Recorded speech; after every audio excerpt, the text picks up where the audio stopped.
Progressive des cervidés dans la forêt domaniale de Roumare. Celui-ci dénonce l'abattage des cerfs, une pratique qui menace la biodiversité. Mise en cause, l'ONF se défend. François Pesquet, Louis Belin.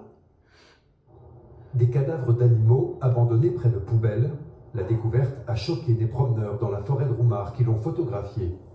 Parmi eux, Jérôme Bourges. Ce retraité passionné de photographie animalière vient de lancer une pétition. Il dénonce une disparition progressive des cerfs dans la forêt.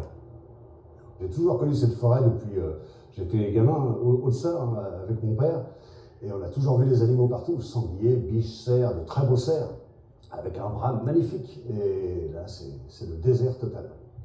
Il a été rejoint dans son combat par une association de protection des animaux sauvages qui met en cause la gestion menée par l'Office national des forêts dans cette forêt domaniale.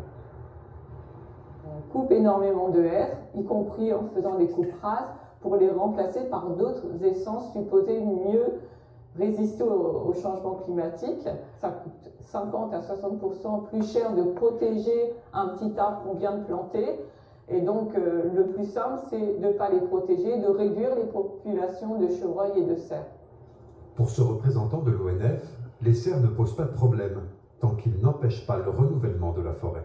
Quand on voit le houx ici, qui est normalement un arbre buissonnant jusqu'au sol, qui est mangé jusqu'à 1,50 m, les petits houx qui ont du mal à pousser du fait aussi de la pression du cerf, mais l'objectif en soi, il n'est pas de faire disparaître le cerf comme le laisse entendre cette pétition notamment. Le cerf fait partie de la biodiversité forestière. Par contre, il faut qu'il y ait une quantité qui soit adaptée au renouvellement forestier et aux autres enjeux forestiers.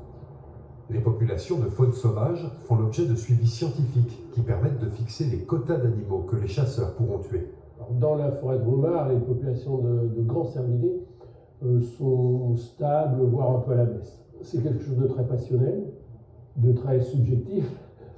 Les chasseurs veulent beaucoup d'animaux. Les passionnés de la nature veulent voir des cerfs partout.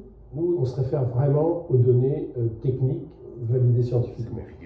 De son côté, la préfecture de la région Normandie rappelle que les cervidés en forêt de Roumare peuvent continuer à être chassés et qu'il n'est pas question de réguler davantage leur population. On l'appelle la cité des énergies. Elle se situe à Fleurs, près de Tréport. Cet espace situé à l'intérieur d'un camping vient d'ouvrir. Il regroupe 100 logements temporaires destinés à accueillir les pas mal, hein. travailleurs du chantier de l'EPR. Ils synthétisent, hein. Ils peuvent pas faire